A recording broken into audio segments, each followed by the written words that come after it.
Bueno, continuamos hoy entonces con la clase sobre el estadio del espejo, y después vamos a desarrollar el texto sobre agresividad, que es un texto de la misma época del estadio del espejo, y que de alguna manera se pueden leer casi como una continuidad uno de otro, casi como si fuese un solo texto.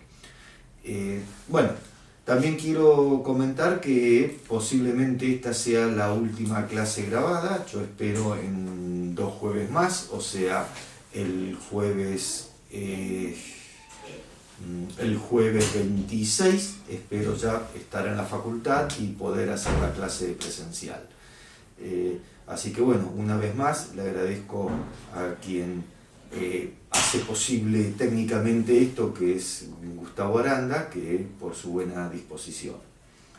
Bueno, retomamos entonces el texto del estadio del espejo. Rápidamente recuerdo que de lo que se trata centralmente este texto es de una anticipación que puede hacer el chico en su constitución especular. Hace una anticipación de su unificación corporal antes de tener la capacidad neurológica y motora para lograr efectivamente, podríamos decir, esta unificación. Dicho de otro modo, el chico reconoce su unidad corporal antes de poder decir o de poder coordinar sus movimientos corporales, de poder decir muevo esta mano, muevo esta pierna.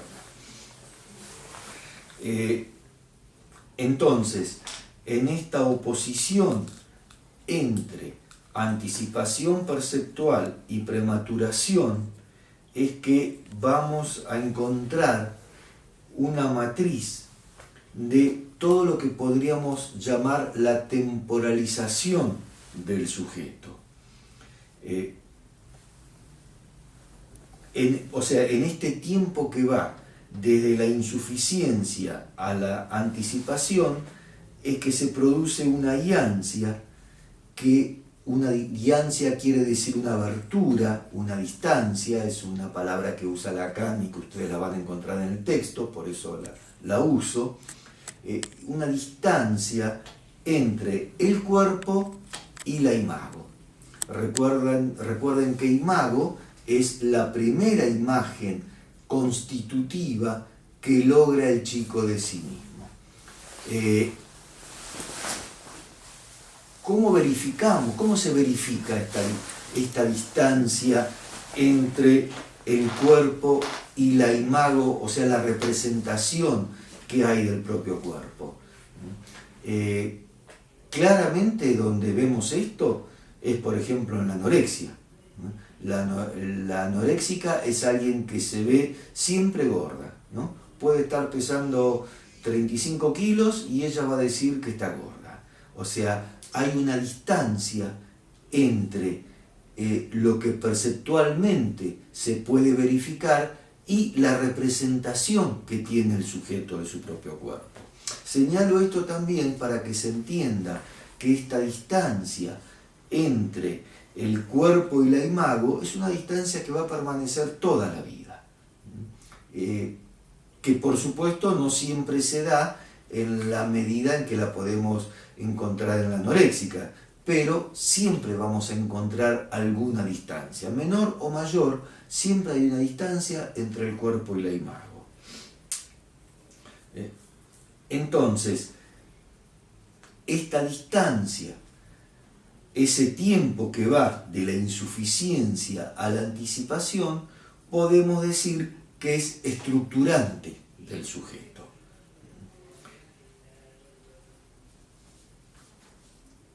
Tenemos una unidad corporal que el chico logra, pero tal cual se puede verificar en los esquemas ópticos, esto que ustedes están viendo con Silvia, esa unidad la llamamos una unidad virtual.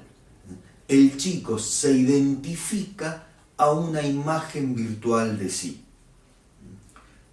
Y lo que se opone a esta imagen virtual es la fragmentación, el despedazamiento, pero no hay que entenderlo evolutivamente como que primero tenemos la fragmentación y el despedazamiento y después la unidad virtual, ¿no? Recuerden que en psicoanálisis el tiempo es siempre el tiempo de la resignificación, nunca es un tiempo evolutivo, siempre es de resignificación.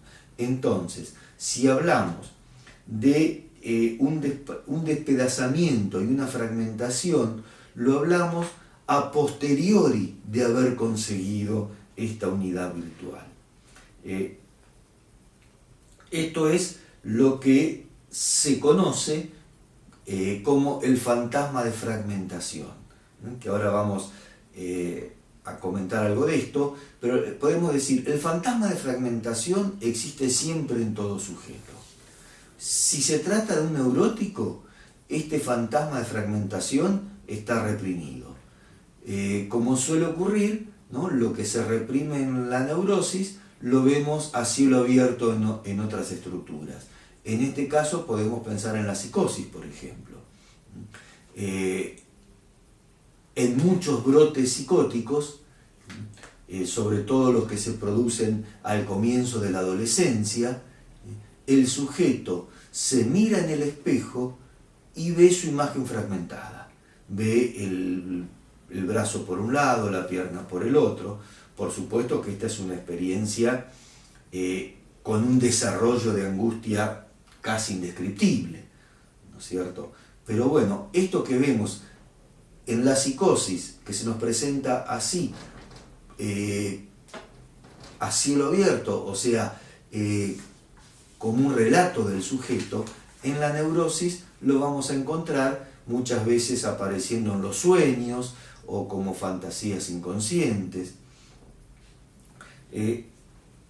Lacan cita a un pintor del siglo XVI,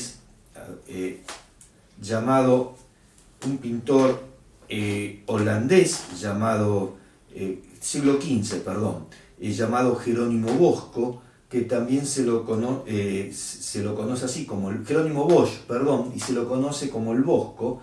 Lacan lo cita como Jerónimo Bosco, y en la página 90 dice Lacan: este cuerpo fragmentado, término que he hecho también aceptar en nuestro sistema de referencias teóricas, se muestra regularmente en los sueños, cuando la noción del análisis toca cierto nivel de desintegración agresiva del individuo.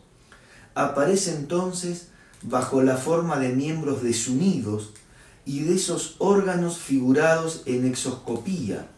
Exoscopía quiere decir por fuera de esta unidad virtual, ¿no? Fragmentados, que adquieren alas y armas para las persecuciones intestinas, los cuales fijó para siempre por la pintura el visionario Jerónimo Bosco en su ascensión durante el siglo XV al cenit imaginario del hombre moderno. Pero esa forma se muestra tangible en el plano orgánico mismo, en las líneas de fragilización que definen la anatomía fantasiosa, manifiestan los síntomas de escisión esquizoide o de espasmos de la histeria. Esta referencia al pintor Jerónimo Bosch o el Bosco es un cuadro del cual ustedes van a tener una imagen. Es un cuadro que se llama El Tríptico y en el cual podemos reconocer el paraíso, la tierra y el infierno, ¿no? Tanto en la tierra como el infierno. Ustedes, yo desvío la vista porque estoy mirando el cuadro, que ustedes van a tener después como imagen. Tanto en la tierra como en el infierno, lo que ustedes van a encontrar son estas imágenes fragmentadas, fragmentos de cuerpo, de las cuales habla acá Lacan, y que toma como ejemplo de esto una obra de arte, como suele ocurrir, ¿no es cierto?, en el campo del psicoanálisis. Muchas veces, para ejemplificar conceptos, tomamos pinturas, tomamos películas, tomamos cuadros, o sea, músicas, escenas del arte, porque justamente el arte puede pensarse como expresiones de la fantasmagoría del sujeto. Bueno, entonces, esta insuficiencia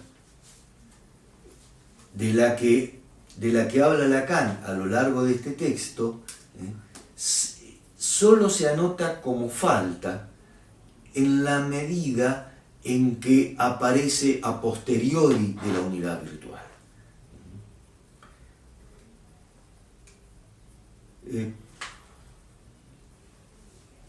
Bueno, entonces, podemos enunciar 5 tesis a modo de conclusión. Primero, el yo no se confunde con el sujeto. Hay una diferencia radical, ¿no? Esto que nosotros de alguna manera venimos insistiendo desde el comienzo de la cursada, que aparece claramente en el esquema lambda, que aparece en los esquemas ópticos. El yo no se confunde con el sujeto. El yo es la identificación que el sujeto consigue a esta imagen virtual. Mientras que el sujeto, si hablamos de sujeto, hablamos siempre de sujeto dividido.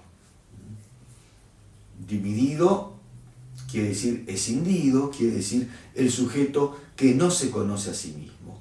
Por eso no solo no es lo mismo, sino que podemos decir que hay una oposición entre yo y sujeto.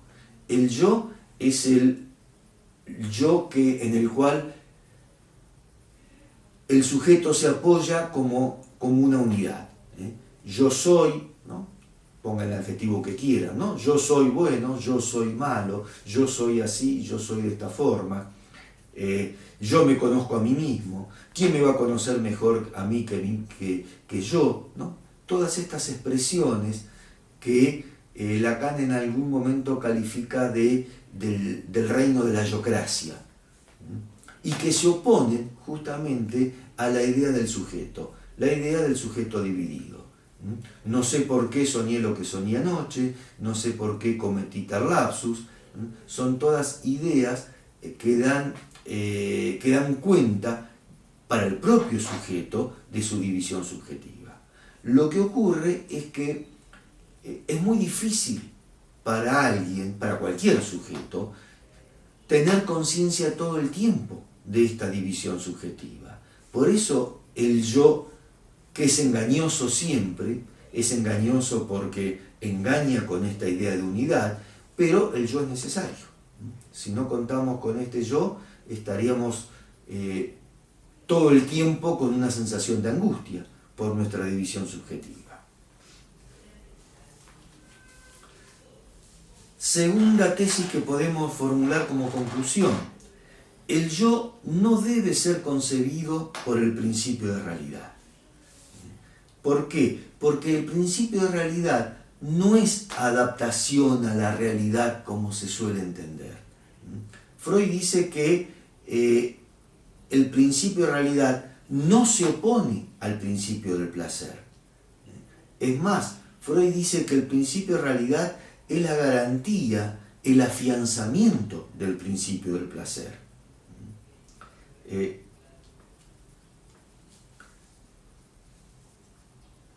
Freud dice que el principio de realidad está al servicio del principio del placer. Entonces, en realidad, placer y realidad es un polo que se opone, sí, al otro polo, que es el del más allá del principio del placer. Entonces, la realidad no está opuesta al placer. El principio del placer busca su satisfacción en la realidad.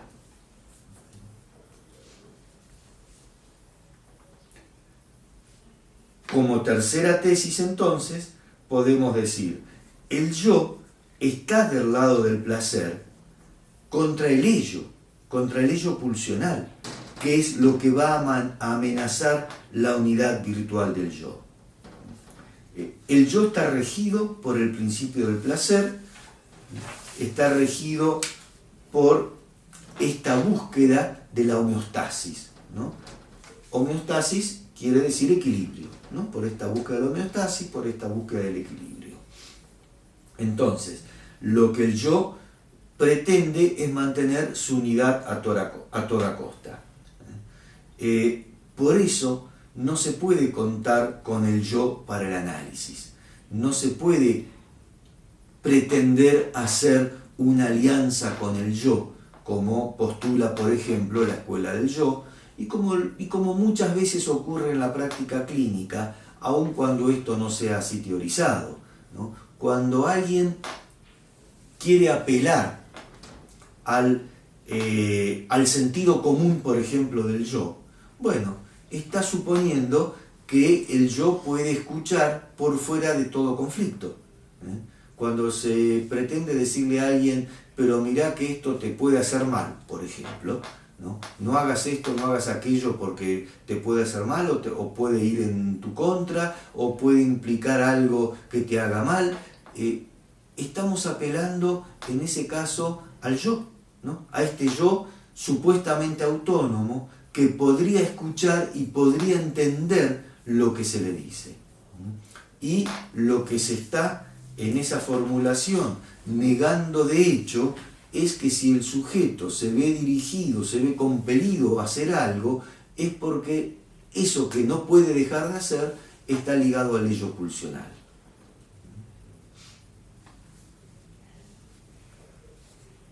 Cuarta tesis. No hay yo igual a yo, porque el yo se produce en la identificación con un otro. Entonces, no hay una identidad para el yo, aunque el yo así lo crea, ¿no? Cada vez que decimos yo soy yo, nos estamos engañando. Y también aprovecho para comentar que el concepto de identidad, ¿no? Este del yo soy yo, el concepto de identidad no es un concepto psicoanalítico. En psicoanálisis hablamos de identificación, que es otra cosa, ¿no? La identificación es inconsciente, es siempre parcial.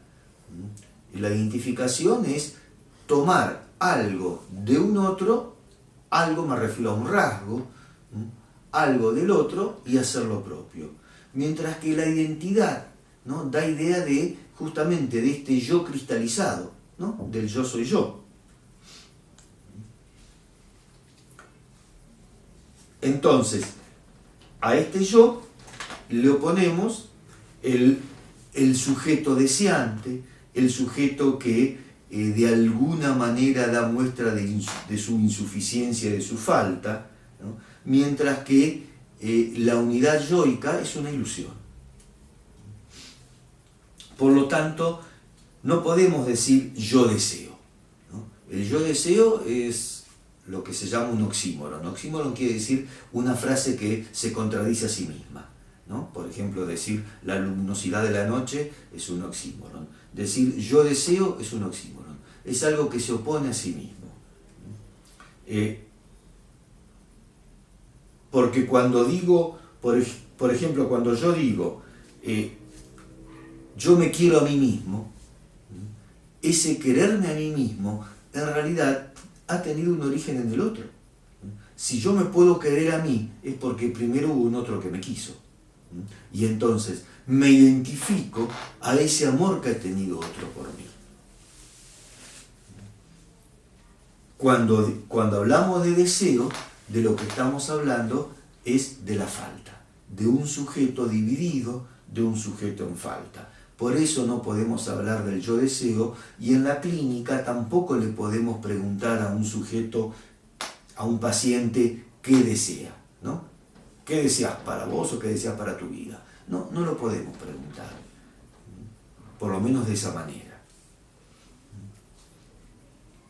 O sea, lo que queda demostrado ahí es la insuficiencia de este yo frente al deseo.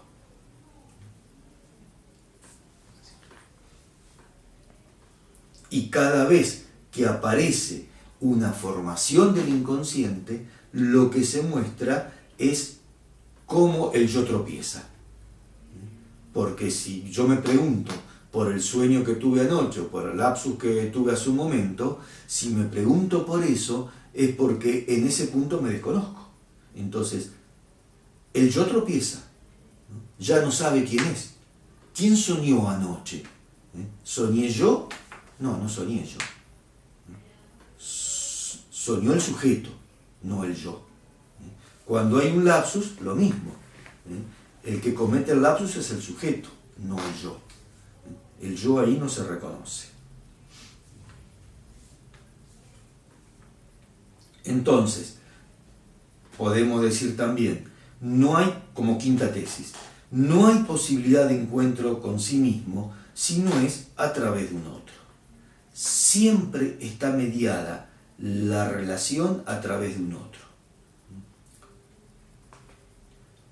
Por eso, ¿no? Por eso, para el análisis se necesita de alguien que escuche.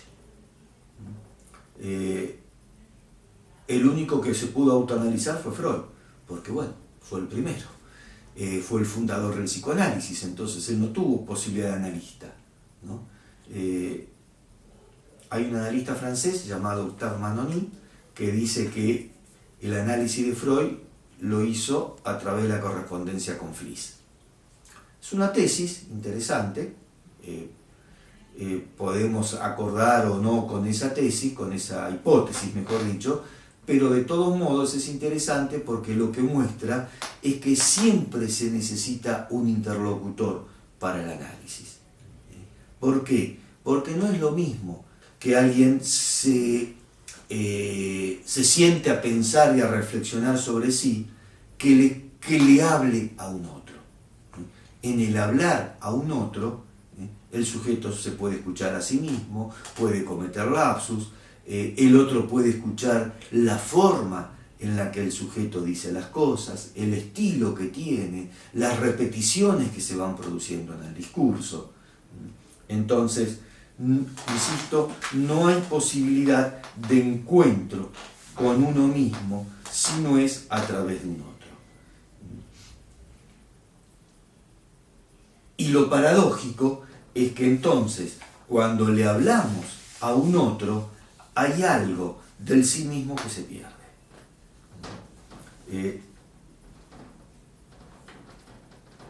Esa imago del yo, de la que hablábamos hace un momento, ¿no? Tiene algunas características. ¿Cuáles son esas características? La inercia, ¿no? La permanencia de la imago. Por eso la anoréxica se ve siempre gorda, ¿no? Hay una permanencia de la imago, hay una ilusión de identidad y hay una resistencia a modificar esa imago. ¿Por qué? Porque en esa imago el sujeto se reconoce. Entonces, el sujeto desaparece cada vez que habla. Porque cada vez que hablamos, de lo que estamos dando cuenta es de la determinación inconsciente. Y porque nos perdemos al hablar, es que necesitamos reconocernos en algún lado, como permanente. Porque al hablar, insisto, ¿no? Lo que se muestra son las determinaciones inconscientes. Por eso, en la determinación inconsciente del habla, ahí nos perdemos, ¿no? Ya no sé quién soy. Ya no, ¿por qué dije lo que dije? ¿Por qué cometí ese lapsus? Yo no quise decir esto que acabo de decir, ¿no? Estas cosas que pasan en lo cotidiano, pasan habitualmente. Y entonces, frente a esa dificultad para el reconocimiento, el sujeto necesita reconocerse con certeza en algún lado. Para eso existe el yo, para eso está el yo.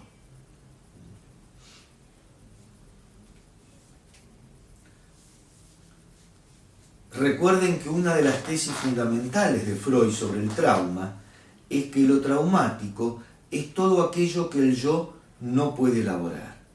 ¿Por qué? Porque El trauma es un desborde sobre ese yo que no puede hacer nada con ese estímulo. En ese desborde, lo que podemos comprobar entonces es que el yo, que a veces no se dice,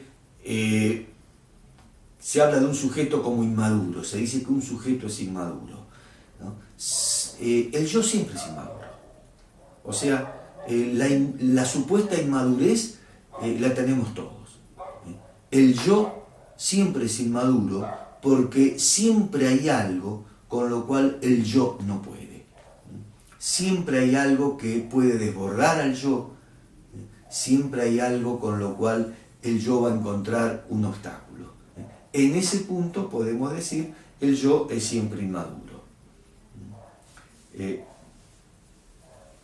Y porque recordemos también que, como les decía la clase pasada, el yo es producto de un desarrollo. No nacemos con un yo. El yo se tiene que desarrollar. Por lo tanto, el yo siempre es tardío. Siempre aparece un poco tarde el yo en relación a ese sujeto que se está constituyendo. Freud decía que para la constitución del yo se necesita un nuevo acto psíquico que es la representación del cuerpo.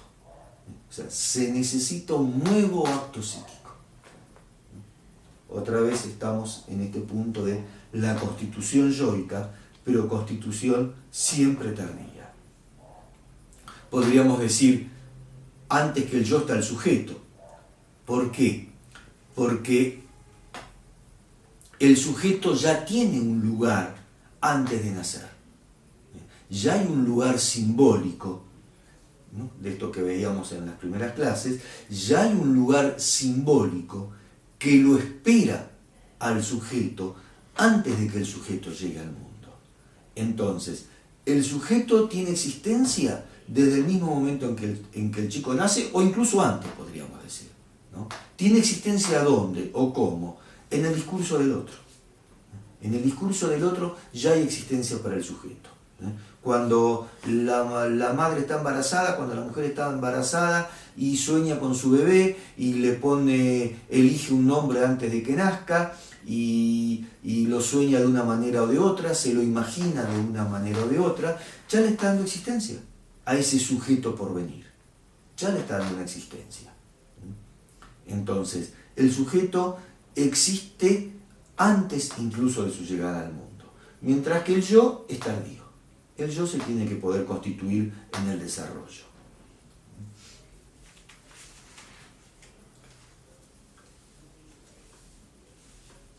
Y esa constitución yoica, esa identificación yoica, que es una identificación narcisista, ¿no? Porque cada vez que decimos yo soy, nos estamos de alguna manera apoyando en una identificación narcisista. Porque cuando alguien dice yo soy, pongan el adjetivo que quieran, ¿no? Cuando alguien dice yo soy, lo que está diciendo es que es una unidad, ¿no? Yo soy bueno, yo soy malo, yo soy lindo, yo soy feo, yo soy así, yo soy asá, ¿no? Ese yo soy marca una identidad supuestamente global. Entonces, ese yo supuestamente unificante para el sujeto es producto también de una identificación. Por eso el yo es tardío, porque precisa de la identificación con un otro, que le va a decir a ese sujeto cómo es. Se puede ser His Majesty the Baby, como decía Freud, su majestad el bebé, ¿no? Y recuerden que ese His Majesty the Baby da lugar a la constitución del yo ideal, ¿no? Esa identificación narcisista del sujeto. Se puede ser His Majesty the Baby, o como decía Oscar Mazota, que fue el introductor de la obra Lacan en Argentina, ¿no? Se puede ser también el salame de mamá. Entonces, este His Majesty the Baby o el salame de mamá son como los dos polos de la posibilidad de la identificación narcisista. Por supuesto que tenemos muchísimas otras opciones, ¿no?, intermedias, pero lo digo así para que se entienda, ¿no?, como los dos polos identificatorios posibles para un sujeto, ¿no? Ser ese príncipe, como dice Freud, ¿no?, que los padres anhelan, o también se puede ser un salame, si no hay ese lugar previo en los padres. Entonces, ¿qué estoy diciendo con esto? Que este yo que se constituye producto de la identificación narcisista tiene una dependencia con el lugar simbólico previo que existe en los padres.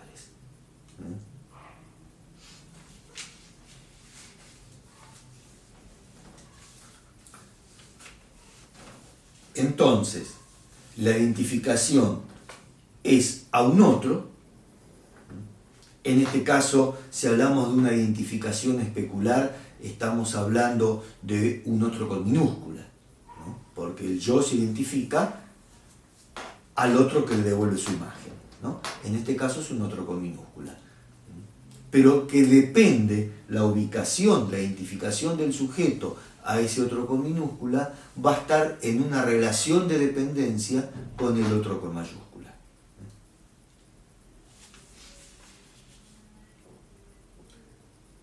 El que dirige el juego de las relaciones identificatorias es el ideal del yo. El ideal del yo posibilita estas identificaciones que se van a cristalizar en la constitución del yo ideal. Freud dice que el cristianismo incorporó un 11º mandamiento, que es el amarás a tu prójimo como a ti mismo.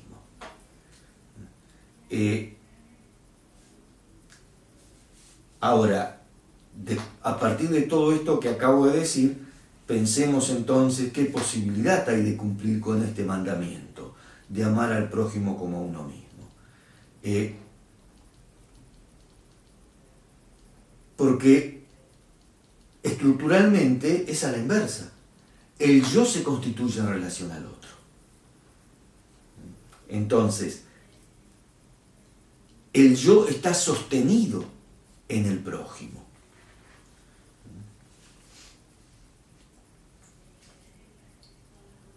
Y si existe este 11º mandamiento, justamente es porque nadie lo puede cumplir, ¿no? Es imposible de ser cumplido.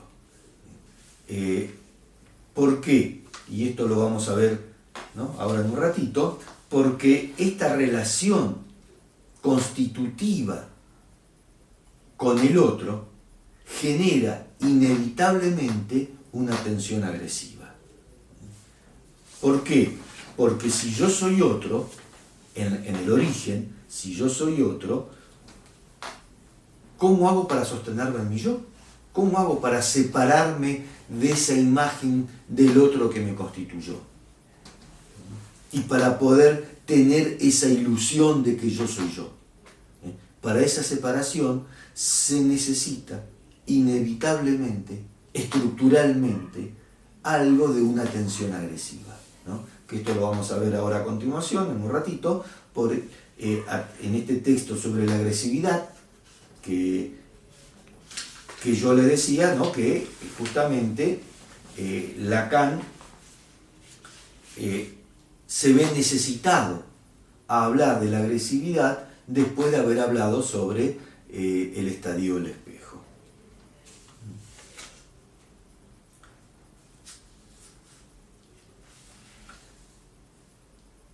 Entonces, esta imago imaginaria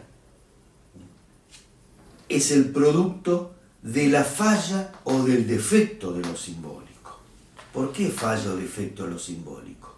Porque en lo simbólico, en el lenguaje, no hay identidad posible. El significante, el lenguaje, no se significa a sí mismo, sino que siempre el significante introduce una diferencia. No hay identidad en el significante, no hay dos significantes que sean iguales a sí mismos.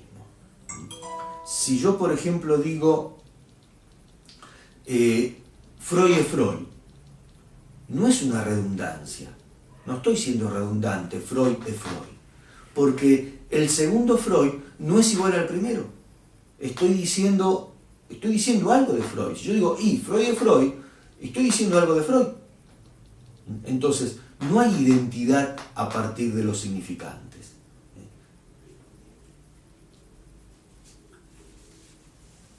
Entonces, no hay posibilidad de que el sujeto logre una apoyatura para sí mismo a partir de los significantes, a partir de ser nominado por los significantes, sino que esa garantía la tiene que encontrar en el yo. Supongamos, les doy un ejemplo de esto.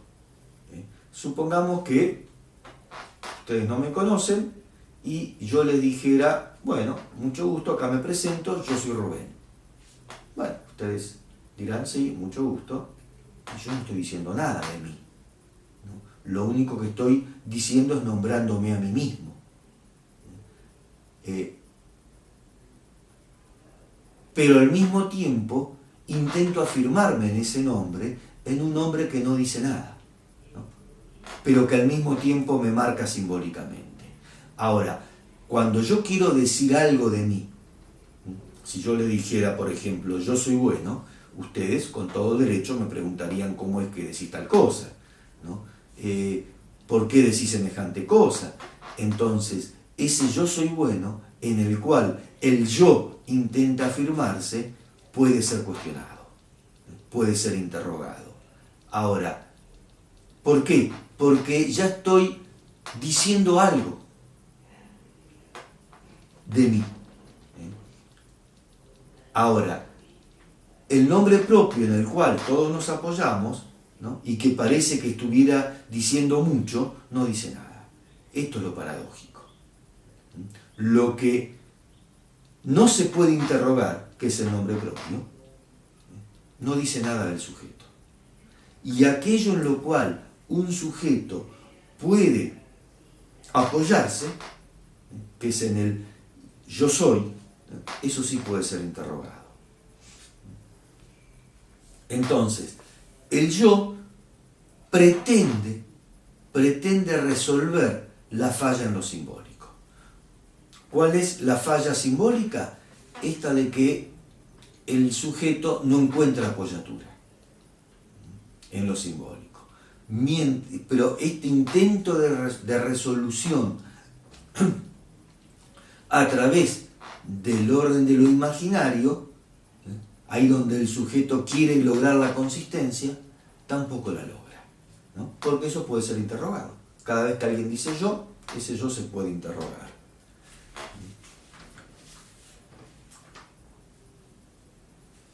Cuando nosotros les decimos, ya desde la primera clase, que un significante es lo que representa un sujeto para otro significante, de lo que estamos hablando justamente es de esto, ¿no? De este lugar simbólico que tiene el sujeto en los significantes, que siempre son del otro, porque los significantes siempre provienen del lugar del otro, entonces los significantes son siempre del otro, y el sujeto encuentra un lugar ahí, ¿no? Entonces, esta expresión, un significante es lo que representa un sujeto para otro significante, lo que está mostrando es, podríamos decir, la debilidad estructural de todo sujeto. Somos aquello que los significantes del otro dicen que somos. Y el registro de lo imaginario, en este punto, podemos entonces pensarlo como el modo en el que quedan inscritos en nosotros las huellas de lo simbólico, que vienen a restituir algo de esta falla simbólica. Ahora, cuando nosotros hablamos de lo imaginario, de lo que estamos hablando es de la constitución del cuerpo también, ¿no es cierto? No solo de un yo virtual, sino también del cuerpo. Y el cuerpo entonces también va a ser el escenario en donde van a quedar inscritas estas marcas del otro.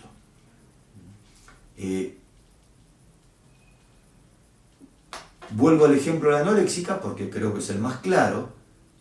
Si la anoréxica se ve siempre flaca, ¿no?, y sostiene su no comer hasta la muerte, es porque en ese no comer o en esa constitución tan particular del cuerpo que tiene la anoréxica están las marcas del otro.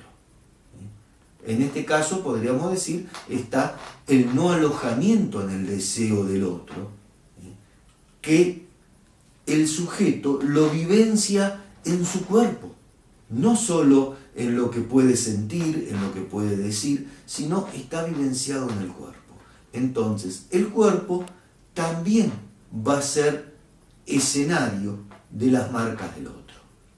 También va a tener, o va a mostrar, ¿no?, esta acción del otro. Bueno, hasta acá entonces el texto del estadio del espejo. Vamos a continuar trabajando entonces ahora con este otro texto que yo les mencioné, un texto que se llama La agresividad en psicoanálisis. En los escritos, estos son textos de los escritos, son textos, como yo les decía al comienzo, de un primerísimo Lacan, y ustedes van a encontrar que en los escritos está a continuación, ¿no? Primero está el estadio del espejo y después está este texto sobre la agresividad, que insisto en este punto porque me parece importante para la comprensión, porque no es un texto de fácil lectura, esto de la agresividad, no es de fácil lectura, pero la clave para entender este texto es esta, ¿no? Es poder leerlo como lo que continúa al estadio del espejo. O sea, el resultado, dicho de otro modo, el resultado de la constitución especular imaginaria de ese yo en el espejo es la aparición de la agresividad. La agresividad entonces como algo del orden constitutivo para el sujeto.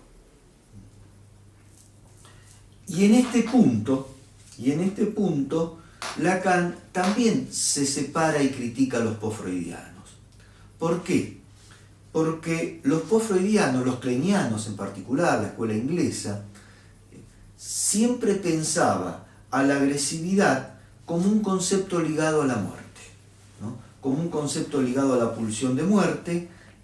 Ellos hablaban de instinto de muerte, recordemos, no de pulsión, sino de instinto de muerte, con lo cual le daban un suelo biológico a este concepto de agresividad.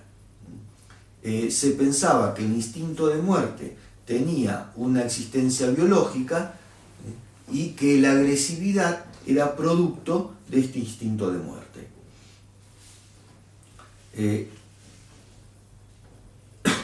Cuando Freud habla inicialmente de la pulsión de muerte, es el primero que habla de la pulsión de muerte en el campo del psicoanálisis, esto causó cierto malestar inicial entre aquellos primeros psicoanalistas, ¿no?, que les costaba entender qué era esto que planteaba Freud con la pulsión de muerte. Quien va al rescate de este concepto inicialmente es Melanie Klein, pero el problema de Melanie Klein en este punto es que lo rescató no como pulsión de muerte, sino como instinto de muerte, ¿no? Con lo cual tampoco terminó de entender qué es lo que estaba diciendo Freud con este concepto. Porque lo que podemos verificar es que justamente a nivel de la naturaleza, a nivel de los animales, no hay instinto de muerte. Los animales no tienen instinto de muerte, ¿no? que nosotros veamos en una documental cómo un tigre caza una gacela y la mata para comerla, bueno, sí, nos resulta justamente, nos conmovemos porque somos humanos, pero no es que el tigre sea malo y porque es malo caza la gacela y se la come, ¿no? Eso responde a su instinto, justamente, la mata porque es su alimento, por lo tanto responde al instinto de vida, no al instinto de muerte, responde a su instinto de vida, ¿no? Es su alimento, es una ley natural, digamos, ¿no? En la naturaleza existen, ¿no?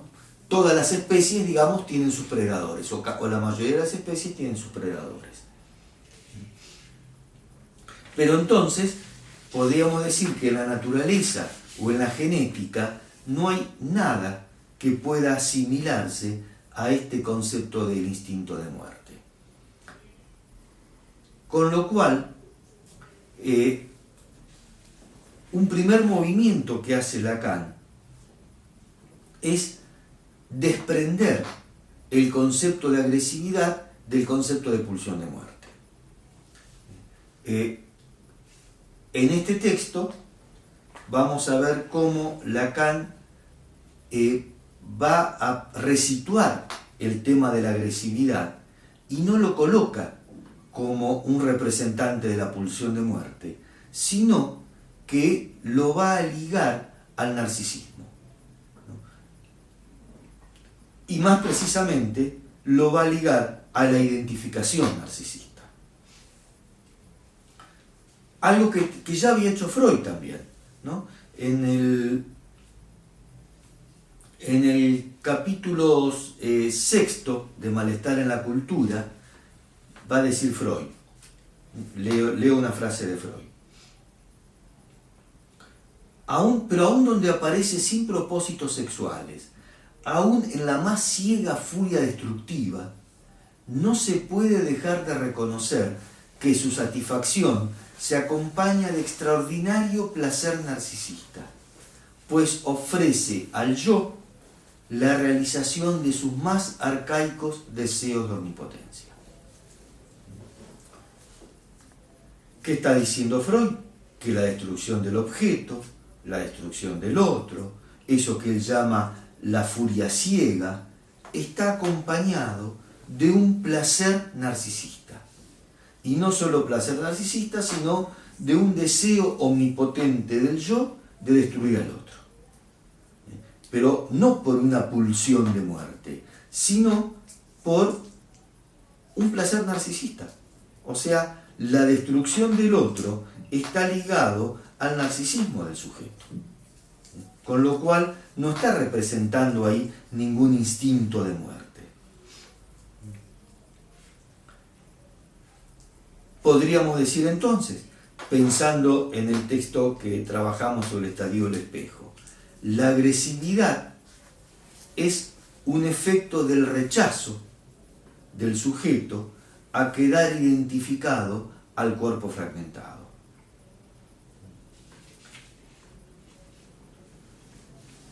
Sobre el mito de Narciso, ¿no? Hay como distintas versiones. Hay una versión del mito de Narciso en donde él se deja morir para transformarse en la flor de Narciso. Una versión de Narciso es que se tira al agua para abrazar su propia imagen y se ahoga, y la otra es esta de que se deja secar, se consume, no come ni bebe, ¿no? Tiene el agua delante, pero no la ve. Lo que ve es su propia imagen y se consume hasta transformarse en una flor de Narciso. Entonces podríamos decir, Narciso conquista su imagen a costa de su vida. Narciso vive para sostener esa imagen, pero solo la consigue fijar a esa imagen yoica a costa de convertirse en nada, ¿no? Se transforma prácticamente en una estatua y ahí logra entonces fijar esa imagen de su propio yo. O sea, para dar vida a la imagen, Narciso es capaz de morir. Vuelvo al ejemplo de la anoréxica, ¿no? Que también, con tal de conservar una imagen de delgadez de sí misma, es capaz de morirse.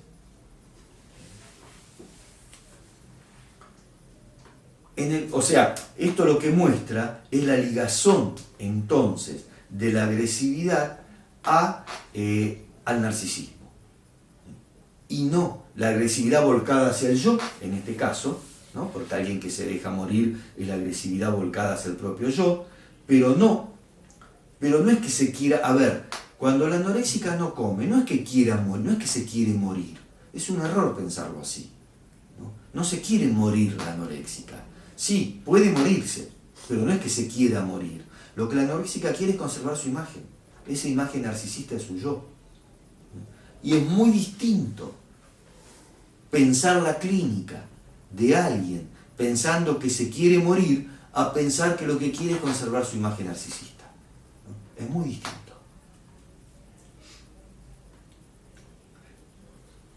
Es muy distinto pensar que alguien consume alguna sustancia, alcohol, droga, la que sea, porque se quiere morir, a pensar que en el consumo de esa sustancia el sujeto está logrando o intenta lograr alguna apoyatura para su yo. Son formas muy distintas de pensar al sujeto. En una lo estamos ligando a una supuesta tendencia a la muerte, mientras que en la otra la estamos ligando a su narcisismo. Lo cual nos permite el abordaje del sujeto, el abordaje clínico del sujeto, de otra manera, ¿no?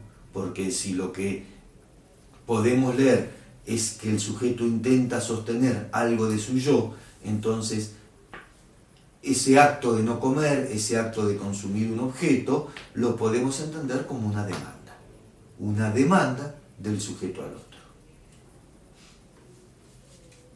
Volviendo entonces, o continuando, mejor dicho, a esta cuestión de la agresividad, en el seminario 3, Lacan utiliza una metáfora que es la de los autitos chocadores, ¿no? En los parques de diversiones a veces suele existir este juego, que son los autos chocadores, ¿no?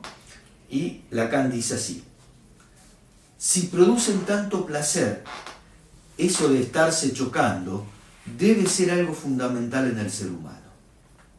El orden que impide la colisión y el estallido de la situación en su conjunto está fijado en la existencia del nombre del Padre. Nosotros en la clase próxima vamos a hablar de este concepto de nombre del Padre, pero podemos decir, adelantando un poco, que este nombre del Padre hace referencia a lo simbólico, hace referencia al registro simbólico. O sea, Lacan, ¿qué está diciendo en esta frase? Está diciendo que tenemos un placer narcisista en esto de chocarnos unos a otros, ¿no? Por eso existe el juego en ese lugar acotado, que es un parque de diversiones, ¿no? Y si no vamos, por lo menos habitualmente, chocándonos unos a otros en la vida, es porque existe el orden simbólico, ¿no? Que viene en este caso como producir una mediación en esto que sería la satisfacción narcisista de chocarnos, ¿no? Entonces el orden simbólico establece que si queremos chocarnos unos a otros, vayamos al parque de diversiones en donde eso está permitido, ¿no? Está acotado, está arreglado y está permitido. Entonces, hay un ideal sostenido en el nombre del Padre, dice Lacan, ¿no? Ya vamos a ver de qué se trata eso, pero hay un ideal, por lo tanto, que viene a arreglar, un ideal simbólico, que viene a arreglar, que viene a introducir una mediación en esta satisfacción narcisista. Cuando esta mediación falla, ¿qué encontramos? Encontramos el asesinato o el suicidio. Cuando falla esta mediación simbólica, lo que aparece es estas ganas de chocar y de destruir, sin que exista la mediación o la amortiguación simbólica.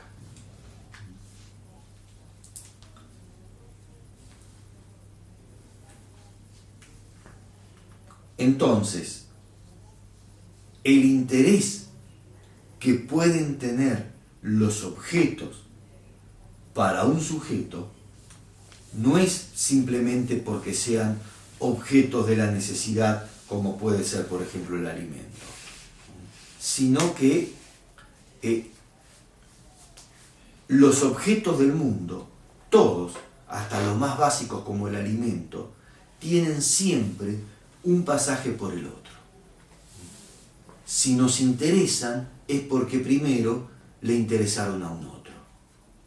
Y el interés que podemos nosotros tener en cualquier objeto, piensen en el objeto que quieran, el interés que podemos tener en cualquier objeto es porque primero le interesó a un otro, ¿no? Por eso el amor, por eso puede funcionar la moda.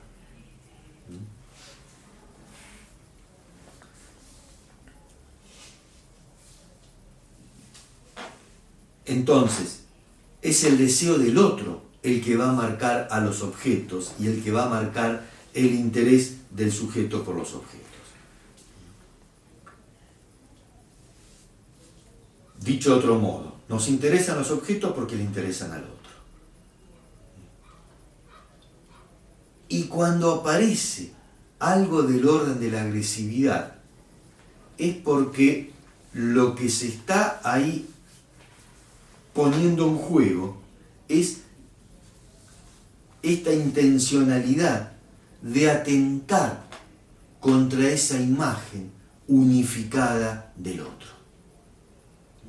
Atentamos contra ese otro, sostén del deseo para nosotros, sostén del deseo y de nuestra imagen especular, justamente como un modo de intentar algún modo de separación en relación al otro. Entonces, este texto de la agresividad va a sostener 5 tesis, ¿no?, que están claramente formuladas en el texto. Vamos a ir repasando o trabajando, mejor dicho, estas 5 tesis. La primera de las tesis dice: la agresividad se manifiesta en una experiencia que es subjetiva por su constitución misma. O sea, ¿qué está diciendo acá Lacan? Que la agresividad funciona o se fundamenta en la constitución subjetiva.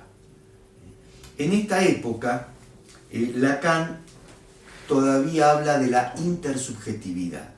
¿Qué quiere decir la intersubjetividad? No es simplemente la relación de un sujeto con el otro. Eso no es intersubjetividad. La intersubjetividad es suponer o sostener la tesis de que el sujeto se constituye en la relación con el otro. Por eso este primer Lacan es intersubjetivo, ¿no? El sujeto se constituye en lo significante del otro y se constituye en la imagen del otro. ¿Por qué digo en este primer tiempo? Vamos a ver sobre el final de la cursada que algo de esta tesis cambia en Lacan, ¿no? Que Lacan deja de ser intersubjetivo cuando empieza a introducir la cuestión del objeto A. Pero bueno, esto la vamos a introducir nosotros al final de la cursada. Se los anticipo para que ustedes sepan, ¿no?, que en esta época Lacan habla de intersubjetividad y luego ya no. Entonces, esta primera tesis dice que la agresividad es un producto de la constitución intersubjetiva del sujeto.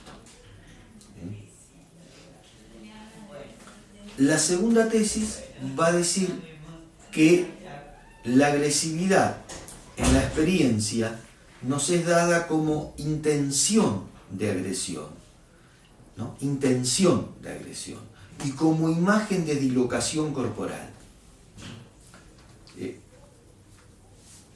Y es bajo esa manera, dice Lacan, es bajo tales modos que se demuestra eficiente. O sea, la agresividad es eficiente cuando disloca al cuerpo del otro al que se agrede. Volvamos, o mejor dicho, vamos al texto de Lacan. Les quiero leer algo, este texto de la agresividad.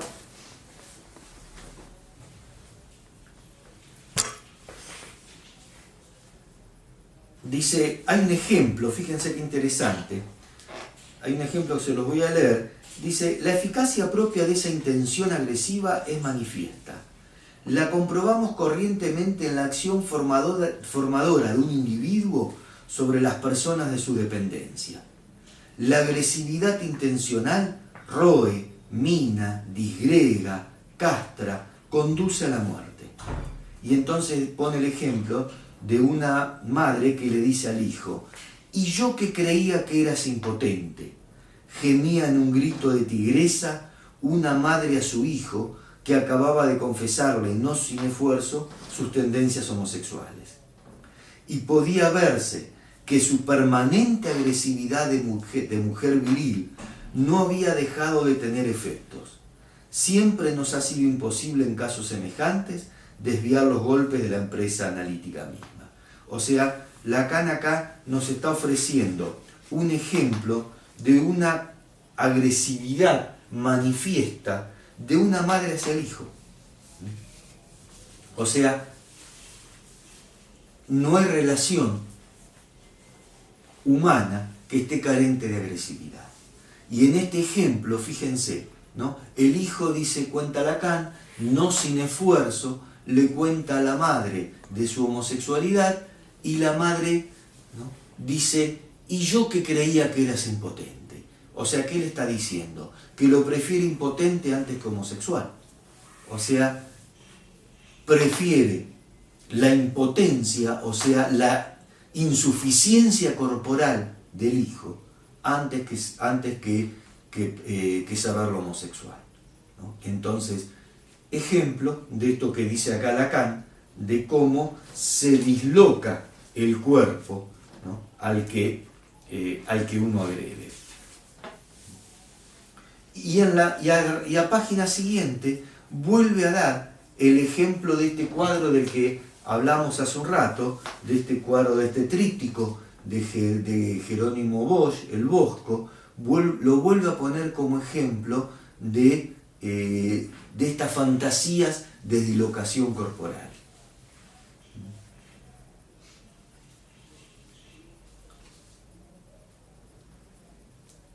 La tercera tesis dice, los resortes de la agresividad deciden de las razones que motivan la técnica del análisis. Los resortes de la agresividad deciden de las razones que motivan la técnica del análisis.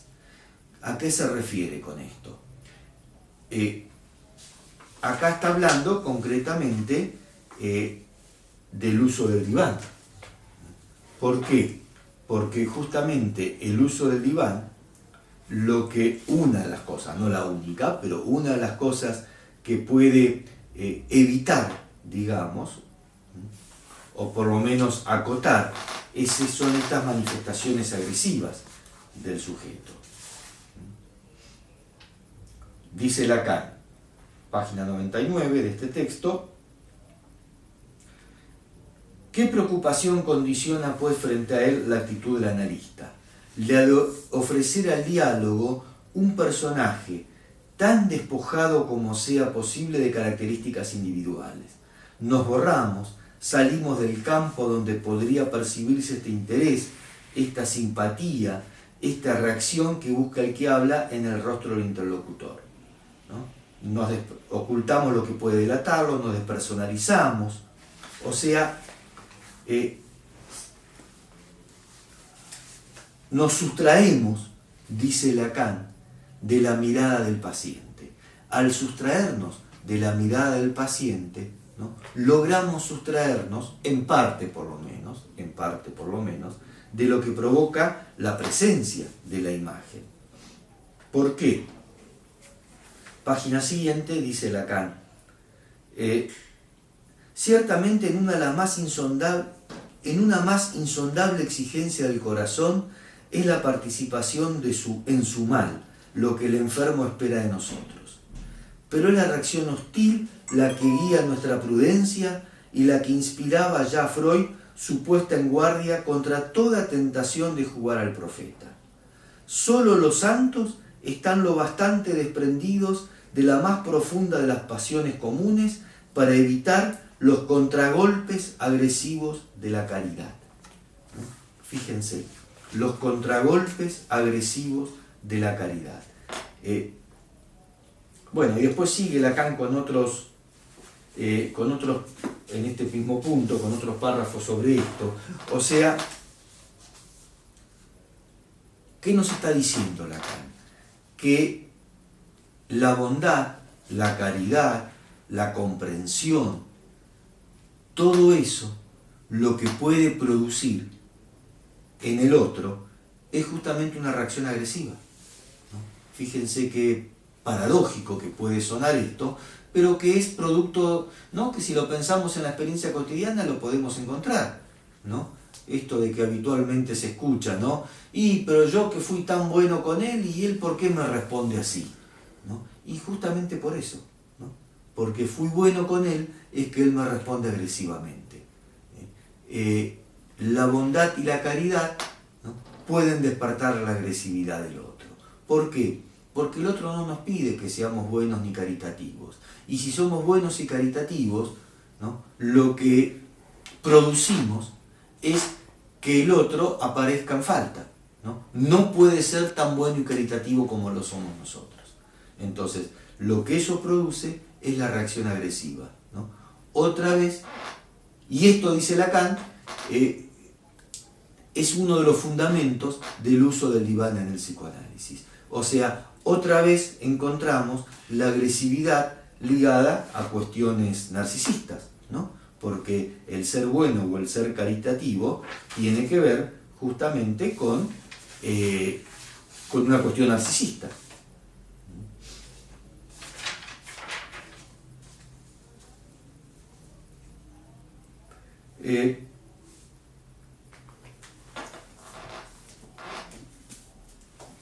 La tesis 4 dice que la agresividad es constitutiva de la primera identificación. El yo tiene, como ya vimos, la consistencia de una imagen. Esta imagen se le aparece, como vimos cuando veíamos el estadio del espejo, se le aparece al sujeto como un otro. Con lo cual, podemos preguntarnos, ¿cómo es la relación del sujeto con esta imagen del otro? Respuesta, no es armónica ni amorosa, sino que es una imagen de tensión agresiva, donde esa imagen que está representando a un otro puede sustraerme entonces algo que es propio, algo que es mío. Me arrebata algo en lo cual yo me iba a reconocer. Ahora, esta imagen del otro, que le aparece al sujeto como un otro, se crea al mismo tiempo con que el yo. Con lo cual podemos decir, como creo que decíamos la clase pasada, el nacimiento del yo es gemelar. O sea, todos nacemos gemelos y nos ilusionamos creyendo que a ese otro que aparece como imagen tenemos que anularlo, tenemos que rechazarlo para poder ser yo, sin saber que yo soy esa imagen. Entonces, el problema de esa constitución narcisista gemelar, identificado en la imagen del otro, es que inevitablemente lo que va a producir es agresividad, celos, paranoia, como veíamos la vez pasada, en la clase pasada. O sea, entendiendo paranoia como paranoesis, ¿no? El conocimiento que viene de afuera, el asesinato, el suicidio. Fíjense que en los crímenes pasionales es muy común, es muy frecuente que luego de matar al otro, el sujeto se mata a sí mismo. ¿Por qué? Porque cuando se elige un objeto, lo estamos eligiendo desde la imagen virtual del yo. Entonces, los objetos del mundo que elegimos son objetos del propio yo. Y cuando ese objeto desaparece, desaparece algo del propio yo. Si el sujeto mata al ser amado, está matando algo de su propio yo. Por eso después se suicida, ¿no? Los crímenes pasionales, en su gran mayoría, tienen esta característica, ¿no? Se mata al otro y después se mata al propio sujeto. Porque mató algo de su propio yo. Mató algo de esa imagen gemelar, que creía que la tenía que matar para sostenerse en su yo. Y luego que la mata, comprueba que no. Que lo que acaba de matar es algo de su propio yo.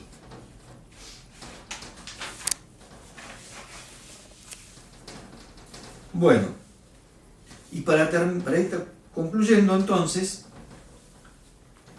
la tesis 5 dice: semejante noción de agresividad como una de las coordenadas intencionales del yo humano, y especialmente relativa a la categoría de espacio, hace concebir su papel en la neurosis moderna y en el malestar en la civilización, ¿no? Esto dice la tesis.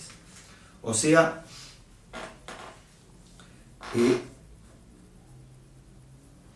dice Lacan, una coordenada intencional del yo humano, ¿no? Relativa a la categoría de espacio.